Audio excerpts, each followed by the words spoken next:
ပြီးခဲ့တဲ့နောက်25 Formula 1 Academy မျိုးသမီးကားမောင်းပြိုင်ပွဲမှာအနိုင်ရဗိုလ်စွဲထားခဲ့တဲ့ Dorian Pin ဟာသူမရဲ့ပထမဆုံး Formula 1 မော်တော်ယာဉ်စမ်းသပ်မောင်းနှင်မှုအောင်မြင်ခဲ့ပြီး Mercedes Formula 1 ကားမောင်းအသင်းရဲ့ပထမဆုံးအမျိုးသမီးယာဉ်မောင်းဖြစ်လာခဲ့ကြောင်းသိရပါတယ်။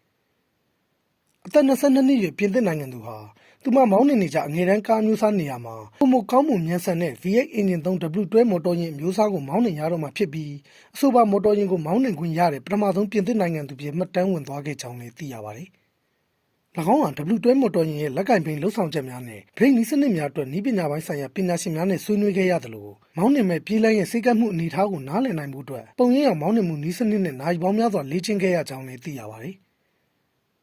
Dorian Pin က Formula 1 ကားမောင်းနှင်ခွင့်ရတဲ့အတွေ့အကြုံနဲ့ပတ်သက်လို့ W12 မော်တော်ယာဉ်ကကျမတခြားမောင်းမှုတဲ့ကားတွေနဲ့လုံးဝမတူတာသိကြပါတယ်။ဒီကားကိုမောင်းနှင်ခွင့်ရခဲ့လို့အရန်ကိုဝမ်းမြောက်ဂုဏ်ယူမိပြီးဒီခိုက်တန့်ကိုမိသားစုနဲ့တူမျှဝေခံစားနိုင်ခဲ့တဲ့အတွက်လည်းဝမ်းသာမိပါတယ်လို့၎င်းကတရားဝင်ပြောကြားသွားခဲ့တာဖြစ်ပါတယ်ခင်ဗျာ။